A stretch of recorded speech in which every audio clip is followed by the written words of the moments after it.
entrez donc dans ces racontades, comme une sorte d'escapade, dans cette prose qui se balade, qui va du sublime au cagade. La vie, quoi. La leçon de cigale.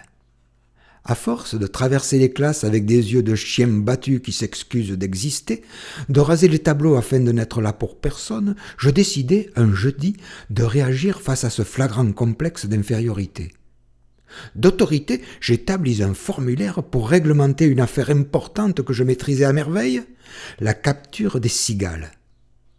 Je tenais une vengeance idéale pour faire front à l'absurde rigidité du raisonnement de la règle de 3. Ceci dans un esprit aussi strict. De ma plume la plus neuve, j'écrivis une procédure officielle dont voici les points essentiels.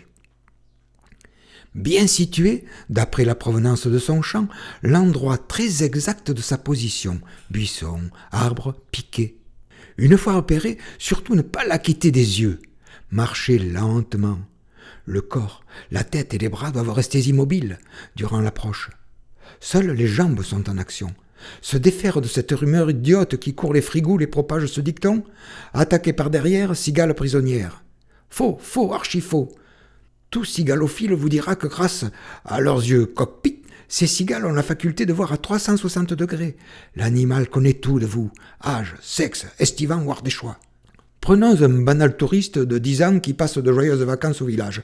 Frictionné de citronnelle par sa mère dès son départ du camping, tous les insectes de la Basse-Ardèche le repèrent. Deuxièmement, son nez, d'une luminosité fluorescente due à une exposition trop prolongée pour un nordiste au soleil, risque d'aveugler la cigale. Celle-ci apeurée va immanquablement s'envoler dans une traînée de pistes destinée à aveugler l'assaillant. Imaginez-les un peu, les guerres humaines avec de pareilles méthodes.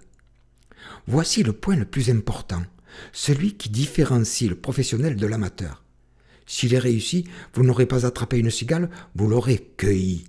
Une fois l'approche effectuée, bien repérer sa position sur le tronc, la branche ou le piquet. Contournez ce dernier jusqu'à ce que la bête soit à l'opposé. À ce moment précis, l'animal déstabilisé, vous n'apparaissez plus dans ses radars. Vous échappez à ses yeux aux 1000 facettes. Elle oublie votre présence dans les parages. Sans attendre, s'approcher à une longueur de bras de l'arbre. Mettre sa main en coquille, puis, brusquement, d'un geste frottatif, contourner l'obstacle en emprisonnant sous ses doigts l'animal. Évidemment, ne pas serrer.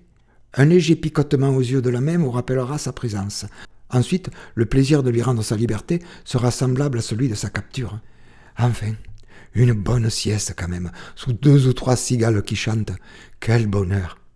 À part s'il y en a 10 000. Pour m'offrir une sieste sans bruit, une cigale, belle abrutie, a fait chut chut chut à sa voisine, qui a fait chut chut chut à ses copines, qui ont fait chut chut chut à leurs voisines, qui ont fait chut